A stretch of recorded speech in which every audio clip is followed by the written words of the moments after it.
C H यानी communication का। तो जानते ही हैं कि कम्युनिकेशन जब आउटडोर से इंडोर को कोई जवाब नहीं मिलेगा तो कम्युनिकेशन का आएगा, और बाहर जब ये डेड पड़ा रहेगा तो भी वही कंडीशन होगी। तो यहाँ पे इसमें मैंने पहले तो इसमें सॉर्टिंग थी, तो सॉर्टिंग के लिए अभी ये देखा तो मैंने हीट सिंक को खोल दिया और इसमें ये डायोड लगा था। तो अब इसको कौन से डायोड से आप लोग जानते हैं आप समझिए, ठीक है। इसमें एक्चुअली 2 डायोड होते हैं, तो शॉर्ट की डायोड बोलते हैं। तो यहाँ पे मैंने उसके बदले में मैंने यहाँ पे IN 4007 को लगा दिया है, ठीक है। दोनों का ये पॉजिटिव सीधा यहाँ पे मैंने किया है। अच्छा, अभी इसमें जब इसको समझेंगे तो जबकि ये निगेटिव होता है ये वाला, ठीक है, जिस पे गरारी बनी होती है ये निगेटिव होता है, लेकिन इसका काम 2 तरह से होता है। जब रेक्टिफायर के हिसाब से हम करते हैं तो ये पॉजिटिव होता है, जब भी इधर से आएगा तो इस तरफ पॉजिटिव फ्लो करेगा। तो ये तो दूसरी बात हो गई कन्फ्यूज़न वाली। फ़िलहाल पावर सप्लाई में जब भी लगा रहे तो जिधर गरारी रहे उधर पॉजिटिव मानिए कि वहाँ पे पॉजिटिव बने। तो हमारे यहाँ पे पॉजिटिव चाहिए, पॉजिटिव बन गया। अब इसके साथ साथ इसमें बोर्ड में पानी गया हुआ है, यानी पानी के साथ में इसका हुआ है। तो शंट पे भी देख रहे हैं तो शंट भी कुछ जला जला कुछ ऐसा दिख रहा है, क्योंकि उसका नंबर भी साफ नहीं है और कई जगहों पे है। तो अब हमें इसे धुलाई करनी पड़ेगी। तो एक बार मैं सोच रहा हूँ इसकी धुलाई कर दूँ। कैपेसिटर फूगा हुआ है तो कैपेसिटर को चेंज करना ही पड़ेगा। आप देख रहे हैं कि कैपेसिटर फूगा हुआ है, बाहर की तरफ निकला हुआ है तो फूक चुका है, यानी कैपेसिटर भी ख़राब होगा। लेकिन इतना फ़िलहाल ख़राब नहीं है। तो एक बार मैं वोल्टेज चेक कर लेता हूँ। सॉर्टिंग निकालना वैसे ही है जैसे आप सॉर्टिंग निकालते हैं सभी का, वैसे ही निकालेंगे।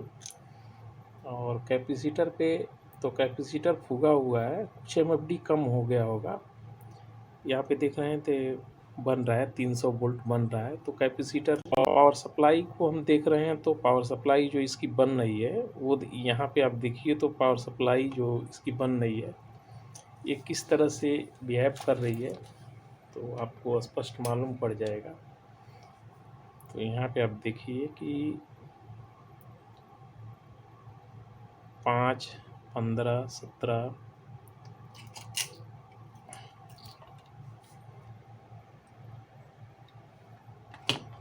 यहाँ पे देखिए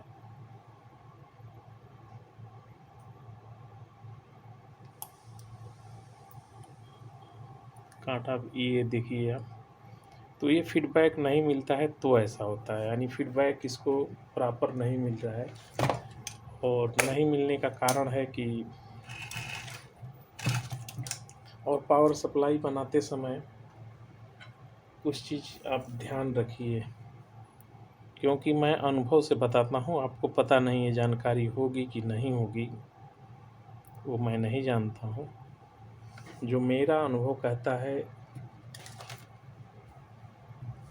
और काफ़ी टाइम से मैं कोई टीचर नहीं, ठीक है, और मैं बार बार बोलता हूँ ऐसा नहीं है कि मेरी ही बात सही हर जगह पे होवे। तो कभी भी आप एक बल्ब जो है सीरीज में लगा लिया करिए, जब भी आपका कैपेसिटर चार्ज रहेगा पावर सप्लाई बनाते समय उसे डिस्चार्ज कर लेगा, ठीक है। तो बल्ब इसमें लगा हुआ है और वो तुरंत डिस्चार्ज हो जाएगा, तो सेफ रहेगा। दूसरा चीज़, IPM के साथ में यहाँ पे UVW पे कोई भी 3 वायर की जो मोटर है जो बना के रखे हैं या नहीं बनाए हैं तो बना लीजिए। ये वाली, ठीक है। इसे हमेशा कनेक्ट करके ही आप कुछ भी करना हो तो करिए। उसके पीछे का कारण है, नहीं करेंगे तो आपको परेशानी खड़ा कर सकता है, यानी आईपीएम नुकसान हो सकता है। तो अभी यहाँ पे देखेंगे तो कुछ ऐसा हो रहा है कि कोई भी इसमें यानी सप्लाई ही जब ब्लिंक कर रहा है, अप डाउन कर रही है, तो कोई सवाल ही नहीं है कि आगे का हमारा काम चलेगा। और जिस हिसाब से ये बोर्ड दिख रहा है उस हिसाब से इसमें पानी गया है, तो पानी जाने की कंडीशन में क्या होगा आप अंदाज़ा लगा सकते हैं। यहाँ पे आप देख रहे हैं कि ये रजिस्टर के ऊपर पानी सब जमा हुए हैं, तो नुकसान तो हुआ होगा। हो सके तो माइक्रो कंट्रोलर भी गया हो, क्योंकि यह भी कुछ फूगा फूगा दिख रहा है मुझे। तो एक बार इसे भी साफ करके देख ही लेता हूँ।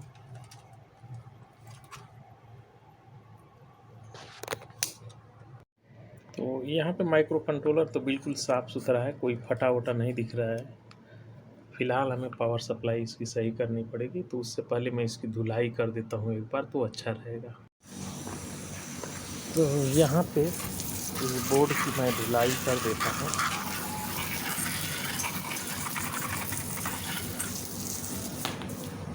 अच्छी तरह से,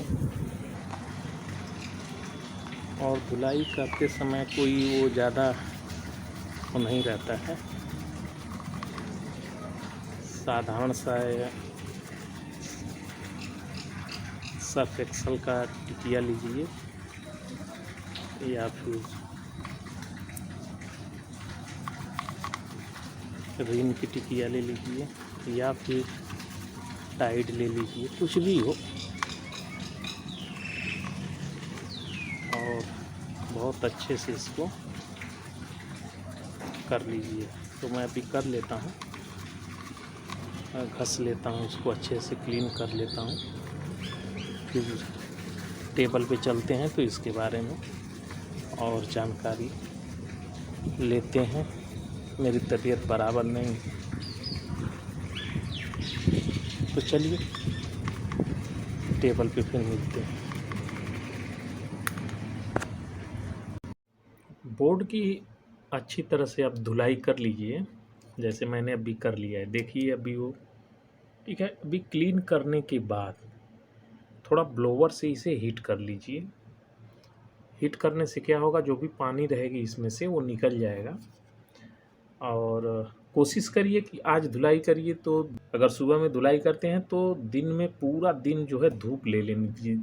ऐसे रख करके कुछ समय ऐसे रखिए, फिर बाद में ऐसे रख दीजिए। आधा दिन तक ऐसे पूरा कर दीजिए। और ये वाली अगर पीटीसी है बॉक्स वाली, ठीक है, ये पीटीसी, तो इसके अंदर पानी चला ही जाता है। अभी देखिए इसमें फूटा हुआ है तो पानी भी गया रहेगा, तो ये फट करके इसका जो डिस्क होती है वो डिस्क फट जाएगी, ख़राब हो जाएगा। तो बस इसे निकाल करके आप क्लीन करेंगे, धुलाई करेंगे तो कोई इशू नहीं आएगा। दूसरा, इसमें पानी जाने का चांस नहीं रहता है।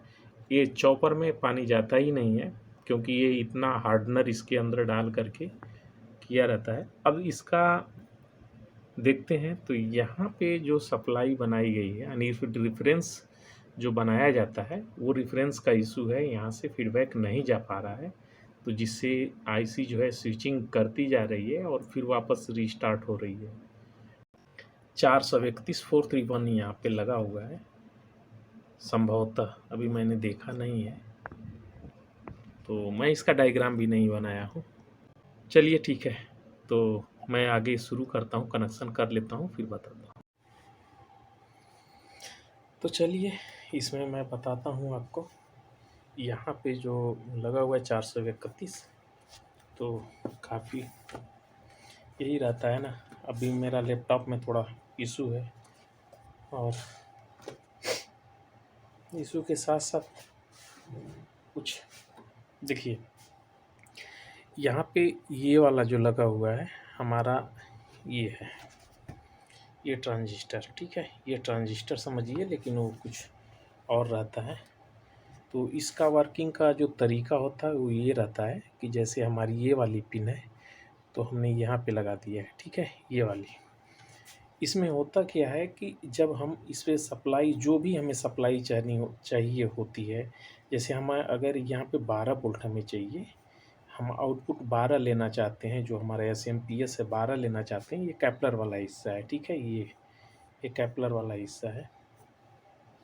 यहाँ पे सिंबल मैंने गलत लगा दिया है, ऐसे रहेगा।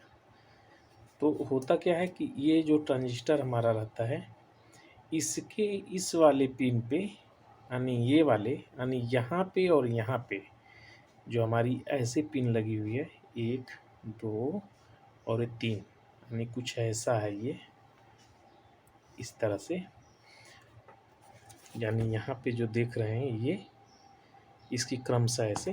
तो ये वाली पिन जो है ये डायरेक्ट कैपलर पे आ गई है यहाँ पे, और 12 वोल्ट की सप्लाई जो हमारी कैपेसिटर से जरिए, जो हमारा बड़ा वाला कैपेसिटर लगा हुआ है ये वाला, इसकी प्लस सप्लाई से ये 330 ओम की एक रजिस्टर लगाई हुई है लिमिट करने के लिए, यहाँ पे करंट को लिमिट कराने के लिए।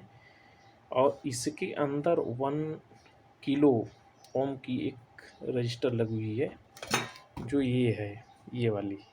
और एक बीच में कैपेसिटर है, तो कैपेसिटर शॉर्ट नहीं है, तो इसको मैंने कट कर दिया है क्योंकि इसके अंदर से करंट फ्लो होने वाला नहीं है, तो ऐसे ही। और ये 10K की रजिस्टर है यहाँ पे।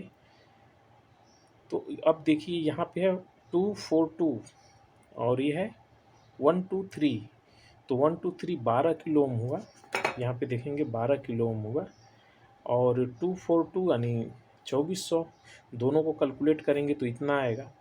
और इसमें आईपीएम को चलाने की जो सप्लाई रहती है, जो ड्राइव के लिए रहती है, वो भी तो है साथ में। तो उस ड्राइव को चलाने के लिए 12 वोल्ट होती है, तो 12 वोल्ट पे जब भी आप कैलकुलेट करेंगे तो जब भी भागा देंगे तो इतना आएगा। और जितना पे आपको वोल्टेज चाहिए, तो 2400 को जब भी गुणा करेंगे तो आपका निकल के आएगा इतना, यानी 2.5 वोल्ट ही हमको यहाँ पे इसके और इसके बीच में, ये वाले पिन पे, यानी इस वाले पिन और इस वाले पिन में हमें करना होता है। चाहे कितनी भी वोल्ट की सप्लाई बनानी हो, यानी 15 पे करना है तो 15 पे कैलकुलेट करके निकालिए, 12 पे करना है तो उससे फिर आप 12 से कैलकुलेट करके निकाल लीजिए। हमें यहाँ पे इस वोल्टेज को जितने पे फिक्स करेंगे उतना ही हमको सप्लाई बाहर निकलती है। तो हम देख लेते हैं। सबसे पहले तो जैसे ही हम चालू करेंगे तो हमारे इस पिन पे और इस पिन पे फ्लक्चुएशन हो रहा है कि नहीं, ये देखना है। दूसरा चीज़ ये देखना है कि हमें निगेटिव पे रख के, यानी इस वाले पॉइंट पे, यानी 2 नंबर पे, हम इस पॉइंट पे रख करके या इस वाले पॉइंट पे रख करके हमको ये देखना है कि ये वाली सप्लाई यहाँ तक पहुँच रही है कि नहीं। अगर यहाँ तक पहुँचती है तो ठीक है, नहीं पहुँचती है तो ये हमारा ख़राब होगा। दूसरा चीज़, ये वाली सप्लाई इसके और इसके बीच में यही है ना, देखिए ये वाली सप्लाई, ये रजिस्टर ये है, ये जो है 12K की रजिस्टर ये हो गई, तो ये है। और 242 ये है, यानी 242 जो है यहाँ पे है, और ये जो है 123 वाली रजिस्टर हमारी यहाँ पे है। पता नहीं दिखा कि बाहर निकल गया, तो ये वाली, तो हमारा 2.5 वोल्ट यहाँ पे होगा इसमें, तब भी जाके यहाँ से निगेटिव सप्लाई फ्लो करेगी और ये कैपलर ऑन होगा। जहाँ पे ऑन होगा वहीं पे सप्लाई स्टेबल हो जाएगी, ठीक है। तो चलिए देखते हैं।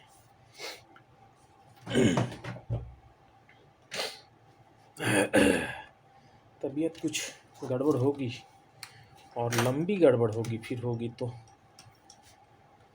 चलिए। तो हमारा ग्राउंड हम चाहे इधर से ले सकते हैं, इधर से ले सकते हैं, तो इस होल में भी है यहाँ पे सप्लाई। तो मैं पहले कैपलर पे रख लेता हूँ, कैपलर पे रख करके फ्लक्चुएशन देखते हैं कि क्या कैपलर पे कोई सप्लाई आ रही है या नहीं आ रही है। तो मैं ऑन करता हूँ, तो यहाँ सप्लाई कैपलर पे नहीं है, लेकिन अब देख लेते हैं क्या फ्लक्चुएट हो रही है सप्लाई कि नहीं हो रही है। तो यहाँ पे देख रहे हैं कि अभी भी फ्लक्चुएट कर रही है। कैपलर के इस पिन पे देख लेते हैं, तो यहाँ भी फ्लक्चुएट हो रहा है, लेकिन ये गलत है। यहाँ पे सप्लाई भरपूर होनी चाहिए, यानी 303 जो 301 की रजिस्टर है वो हमारी खराब लग रही है। तो यहाँ पे एक तरफ तो है,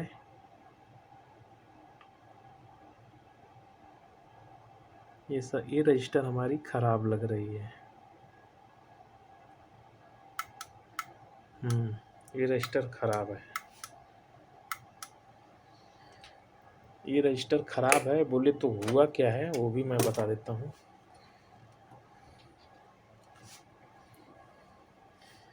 ये रजिस्टर अंदर से जो है, जब भी पानी पड़ा है तो पानी पड़ने की वजह से दिखाता हूँ पास से आपको। ये जो रजिस्टर है ये वाली, यहाँ पे पानी पड़ने की वजह से ये सड़ गया है। तो इसे मैं सही करता हूँ। तो इसमें पानी जाने की वजह से ट्रैक पूरा जो है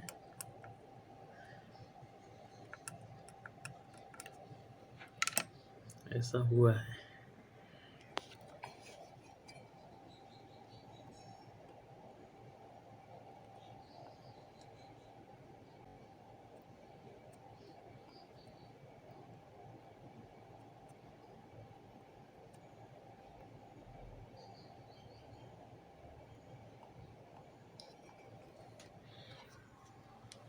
चलिए, अभी मैंने जॉइंट कर दिया, एक बार ट्राई करके देखते हैं, यानी पावर ऑन करते हैं। बस हो गया फाइन, लाइट भी जल गई, आप देख रहे हैं, यानी बोर्ड प्रोसेस में चला गया। तो अभी जो ब्लिंक आ रहा है आप गिनती करके देख सकते हैं। तो अभी सेंसर वेंसर कुछ भी नहीं लगा है, तो ऐसा होगा ही। और सबसे बड़ी बात है कि इसमें का मैंने कभी मंगाया नहीं है, तो किसी बोर्ड से निकाल के मैं डालता हूँ। ये तो एक्चुअली शॉर्ट हो गया है, फिर आगे देखते हैं बोर्ड चालू होता है कि कुछ और निकलता है।